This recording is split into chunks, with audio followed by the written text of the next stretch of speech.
Halo guys, di video kali ini saya mau meluruskan bagi kamu yang mau investasi emas. Pernah dengar kata orang bilang bahwa kalau beli emas itu harus yang bersertifikasi SNI dan LBMA. Bagaimana menurut kamu? Bagaimana penjelasannya? Tonton sampai selesai.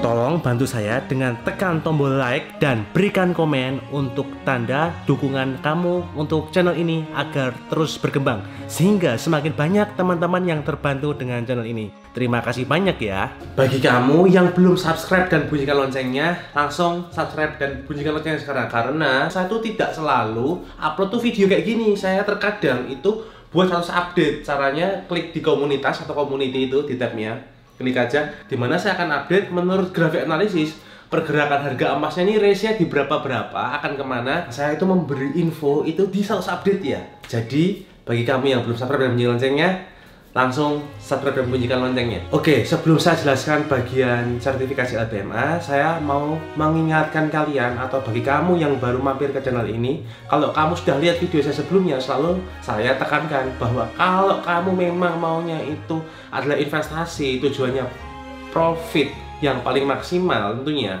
ya ambilnya itu adalah merek yang terpercaya dan yang potongannya itu kecil, yaitu dengan cara mengambil merek yang ongkos sertifikatnya itu rendah. Nah, hubungannya apa dengan sertifikasi LBMA? Jadi, LBMA ini adalah kepanjangan dari London Bullion Market Association, sebuah sertifikat pengujian emas yang berstandarkan internasional, di mana orang-orang bilang bahwa kalau emas yang bisa dijual di luar negeri itu hanya emas yang ada LBMA-nya, ada sertifikasi LBMA-nya. Padahal sebenarnya kalau yang namanya emas itu tetaplah emas.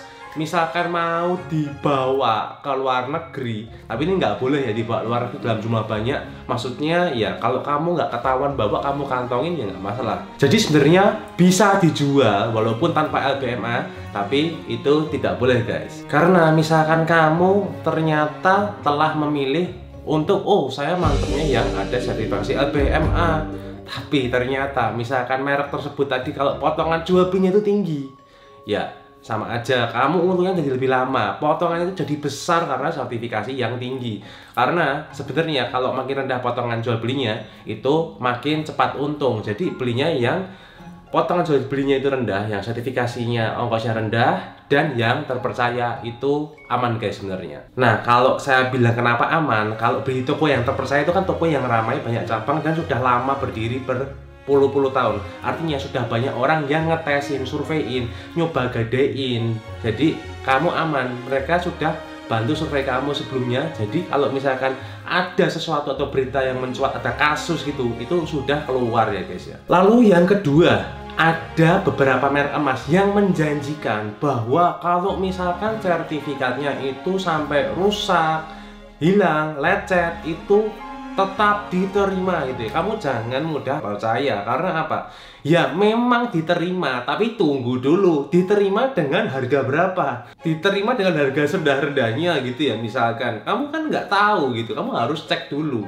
Nah, bagaimana ngeceknya? Ketika orang atau kamu dalam berinvestasi emas, misalkan punya emasnya nanti itu sertifikatnya, misalkan ada emas yang pertama adalah emas yang sertifikatnya itu yang mahal, ibaratnya ya dia bilangnya kalau ini misalkan lecet, sertifikatnya rusak, itu tetap diterima, itu ya, itu yang pertama. Dan yang kedua, misalkan kamu punya merek emas yang sertifikatnya itu rendah. Nah, hal ini bisa dijadikan untuk survei atau uji coba untuk pembuktian bahwa kalau misalkan bener-bener sertifikatnya ini lecet atau rusak, yang pertama tadi, yang misalkan lecet atau rusak bilang diterima, tetap diterima gitu ya. Kamu bisa bandingkan dengan merek kedua yang sertifikatnya ini ongkosnya rendah, sama-sama lecet, sama-sama rusak. Ketika kamu jual kembali, kamu akan lebih untung yang mana, kamu bisa tahu. Walaupun bilangnya adalah yang di merek yang pertama ini diterima, walaupun sertifikatnya rusak atau lecet, tapi diterimanya itu rendah ya guys ya. Jadi kamu harus berhati-hati dalam memilih merek emas batangan supaya kamu profitnya maksimal. Bagi kamu yang belum tahu merek emas batangan apa yang potongannya itu rendah, Jadi kamu lebih cepat untungnya, kamu bisa tanyakan saya lewat kolom komen, nanti akan saya balas guys. Jadi sekarang kamu sudah tahu kalau kamu mau pilih merek emas batangan, yang pertama jangan mudah termakan iklan seperti yang saya sebutkan tadi. Yang kedua, belilah di toko yang terpercaya, toko yang sudah kelihatan track recordnya. Ya, track record maksudnya itu adalah sudah berdiri berpuluh tahun, tidak kolaps, sehingga kamu ketika mau jual lagi nanti tokonya itu masih ada. Jadi track recordnya ini maksudnya tingkat kepercayaannya ini adalah yang terpercaya. Dan berikutnya sebagai penjelasannya masalah sertifikat tadi, saya mau menjelaskan ketika ada sebuah toko emas atau ya kita bilangnya B2B, yaitu toko emas bayar ke pabrik emas. Tujuannya apa? Si toko emas tadi kan membeli emas dari pembelinya, dari customernya. Tujuannya apa? Ya, setelah dia tampung nanti dia akan bayar ke pabriknya, mau dilebur lagi, diolah lagi. Artinya, kalau misalkan menerimanya harga buybacknya si toko emas tadi itu tidak sama ongkos sertifikatnya. Karena apa? Bayangkan aja, ini penjual atau toko emasnya mau dibayarkan ke pabrik emas, dimana mau dilebur. Ya, yang dinilai apa? Ya, harga leburnya. Pabrik ini melebur supaya apa? Ya, mau dibuat ke perhiasan yang baru, dicetak ke emas batangan, ya banyak ya. Intinya dilebur adalah mau diolah kembali. Ya, sekarang mana mau si toko emas atau penjual emas tadi menerima harga sertifikatnya. Lah, nanti ketika di B2B-nya bayar ke pabriknya, lah pabriknya juga nggak mau. Ngapain dia terima harga ongkos sertifikat? Dia ya nilai real value emasnya aja tanpa sertifikatnya. Jadi yang saya maksud tadi itu adalah toko emas menggunakan emas sebagai pembayaran mereka, dan tidak mungkin menggunakan emas bersertifikat mahal, bahkan mungkin pakai emas non sertifikat atau emas lokal atau emas sucian. Karena pabrik mana mau menghitung sertifikatnya, mereka akan menggunakan sebagai bahan produksi. Kembali fokus di emasnya, berapa di batangan itu. Dengan contoh ini kamu seharusnya semakin paham esensinya, yaitu beli emas sesuai kadar dengan harga wajar dan buyback policy yang ringan dan tidak merugikan. Jadi itulah penjelasan mengapa pentingnya beli emas yang mereknya potongan sertifikatnya itu rendah. Karena ya tadi yang dinilai adalah harga buybacknya alias ya real value-nya, sertifikatnya tidak dihitung guys. Berikutnya, emas itu bisa dicek oleh mereka sebagai pelaku bisnis dengan menggunakan metode tradisional, yaitu menggunakan timbangan air. Dari situ sudah kelihatan kadar emasnya.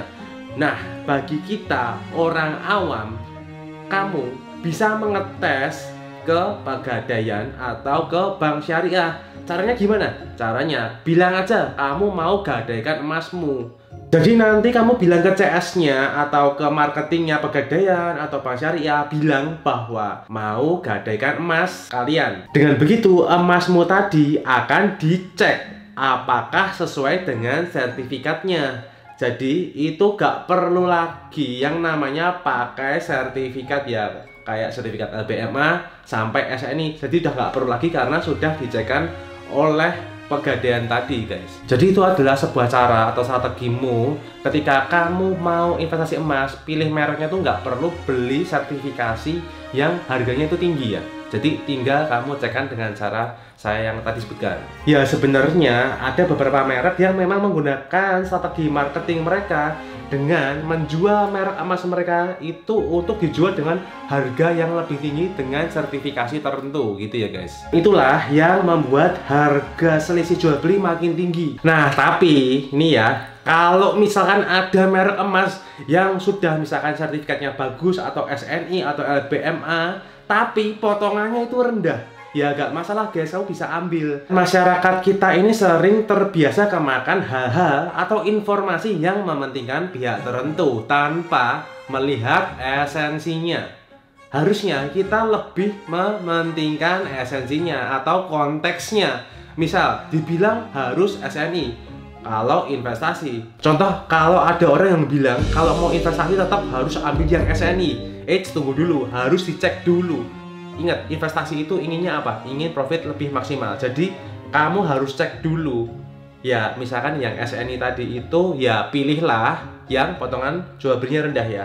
Tapi kalau misalkan SNI atau LBMA tapi potongannya besar atau berlipat-lipat ongkosnya, ya buat apa? kan ya sama aja, tidak sesuai dengan tujuan awal, yaitu investasi yang ingin profit paling maksimal. Kamu sekarang sudah tahu kalau pilih yang paling menguntungkan, pilih yang kayak apa guys. Jadi saya ulangi, kalau ada merek emas batangan yang sudah SNI dan LBMA misal, tapi potongannya itu tetap rendah dan transparan jual belinya, ibaratnya ya itu boleh kamu pilih guys, karena kamu kan inginnya apa? Inginnya paling menguntungkan kan kalau investasi kan.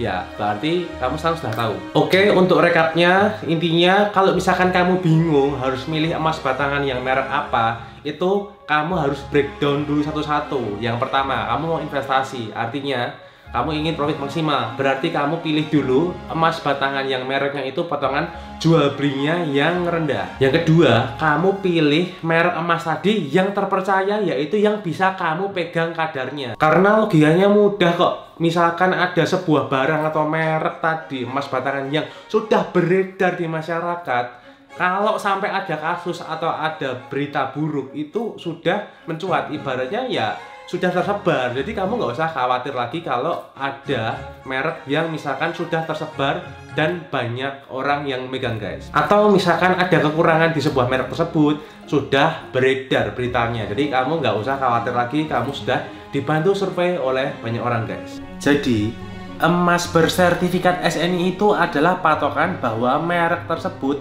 sudah dicek oleh pihak SNI kalau kadarnya tepat. Dan SNI ini syarat untuk sebuah perusahaan kalau mau ekspor.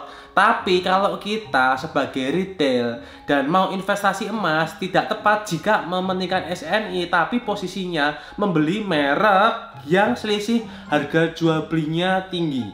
Jadi misalkan ada orang yang bilang atau berpikir seperti ini, misalkan ya, bilang gini, gak masalah beli yang merek potongannya tinggi, tapi yang penting LBMA dan SNI. Nah, itu tidak tepat guys. Kenapa? Karena kalau untuk ngecek kadar emas tadi itu bisa gratis dengan cara yang saya sebut tadi ya guys. Tapi kalau ada merek yang SNI dan LBMA tapi potongannya rendah, ya nggak masalah. Tapi apakah ada?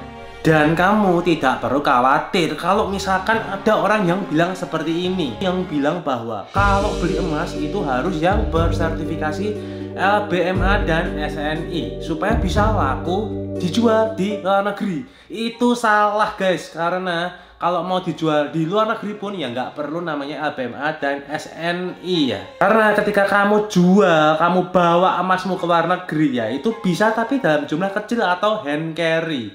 Ya, itu bisa dijual di sana, tapi dalam jumlah yang tidak besar ya guys. Dan untuk hand carry ini ada aturannya, yaitu harus sesuai dengan undang-undang atau policy yang berlaku di tiap negara untuk keluar masuknya. Lalu ada yang bertanya, bro, lalu SNI ini penting nggak sih untuk investasi emas?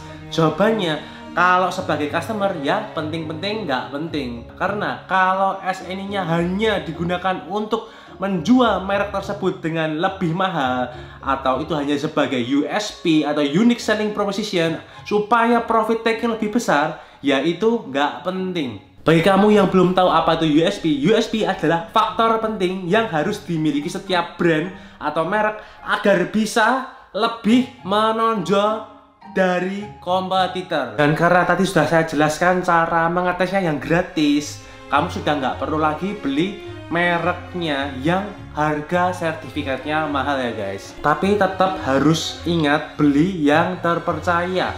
Jangan cuma mempertimbangkan potongan rendah saja ya. Jadi misalkan ada merek emas yang mempunyai SNI, LBMA dan harga jualnya tidak ngawur atau dari harga emas dasarnya atau HPP-nya tidak jauh, ya itu bagus untuk dibeli. Ditambah jika produk itu mempunyai buyback policy yang perhitungannya tidak merugikan bagi kamu yang invest, saya sarankan kamu ambil yang itu. Tapi sampai saat ini saya belum mendapatkan merek atau produk yang lengkap seperti itu ya. Nah, jadi ada SNI, LBMA-nya Tapi harga potongan jual belinya rendah itu saya belum menemukan guys. Dan produk yang beredar kebanyakan menggunakan SNI, LBMA, kemasan yang bagus untuk profit taking, untuk menaikkan harga. Itu yang saya kurang setuju kalau tujuannya kita tuh membeli untuk investasi ya, untuk emasnya.